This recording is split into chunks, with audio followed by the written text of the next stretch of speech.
संविधान निर्माण के संबंध में भारतीय प्रयास। संविधान निर्माण के संबंध में भारतीय प्रयास में सर्वप्रथम 1895 में बाल गंगाधर तिलक जी ने स्वराज विधेयक पर बोलते हुए संविधान सभा के गठन की मांग की और यह मांग सर्वप्रथम अनौपचारिक रूप से न कि औपचारिक रूप से थी।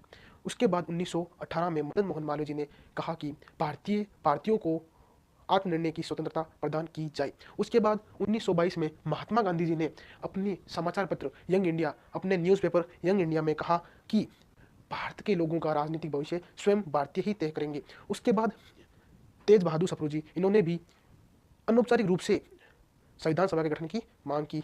उसके बाद 1928 में मोतीलाल नेहरू जी, इन्होंने एक अंग्रेज अफसर थे ब्रैकन हेड, उनकी चुनौती को स्वीकार करते हुए एक कमेटी बनाई जिसका नाम था नेहरू कमेटी। उस नेहरू कमेटी ने नेहरू रिपोर्ट दी जो ब्रिटिश सरकार ने को सौंपी गई। ब्रिटिश सरकार ने इसको स्वीकार करने के लिए एक शर्त रखी। उन्होंने कहा कि इस नेहरू रिपोर्ट को कांग्रेस और मुस्लिम लीग दोनों स्वीकार कर लेंगे तो हम ब्रिटिश सरकार भी इस नेहरू रिपोर्ट को स्वीकार कर लेंगे। ये नेहरू रिपोर्ट कांग्रेस ने तो स्वीकार कर लिया, परंतु स्वाभाविक था कि मुस्लिम लीग इस नेहरू रिपोर्ट को स्वीकार नहीं करेगी।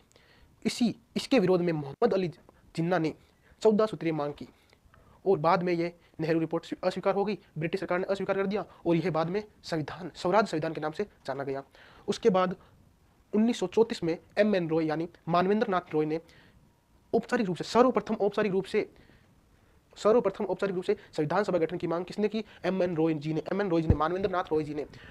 एक राजनीतिक दल भी था जिसने संविधान सभा के गठन की मांग की, वह राजनीतिक दल था स्वराज पार्टी,